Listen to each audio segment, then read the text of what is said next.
மேலும் பாம்பை வளர்க்க உரிய லைசென்ஸ் பெற்றுள்ளதாகவும் வீடியோவில் அடிக்கடி பதிவு செய்தனர்.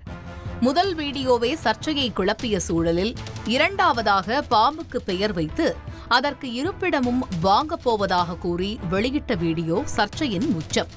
வீடியோவின் தொடக்கத்திலேயே கழுத்தில் பாம்பை வைத்துக் கொண்டு கெத்து காட்டுவதாக நினைத்து TTF வாசன் செய்த அலப்பறைகள் சர்ச்சைக்கு வழிவகுத்தது.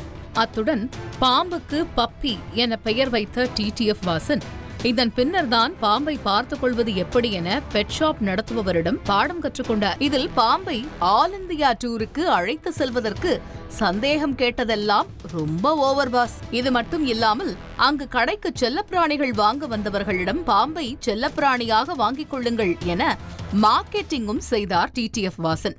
அந்த பாம்பை பார்த்தால் பாவமாக இருக்கிறது என பலரும் தங்கள் ஆதங்கத்தை தெரிவித்து வர கண்டனங்களும் எழுந்தது. பாம்பை வைத்துக்கொண்டு TTF வாசனும் அவரது கூட்டாளிகளும் கிளப்பிய அலப்பறை வனத்துறை கவனத்திற்கு செல்ல இது தொடர்பாக விசாரணையை தொடங்கியுள்ளது. இந்தியாவை பொறுத்தவரை பாம்புகளை செல்லப்பிராணிகளாக வளர்க்க அனுமதி கிடையாது என கூறப்படுகிறது. மீறினால் வனவிலங்கு பாதுகாப்பு சட்டத்தின்படி நடவடிக்கை எடுக்க வாய்ப்பு உள்ளதாக தெரிவிக்கப்படுகிறது. இந்த சூழலில்தான் பால் பைத்தானை வைத்து பலவித வித்தைகளை காட்டி சர்ச்சையில் சிக்கியிருக்கிறார் வாசன்.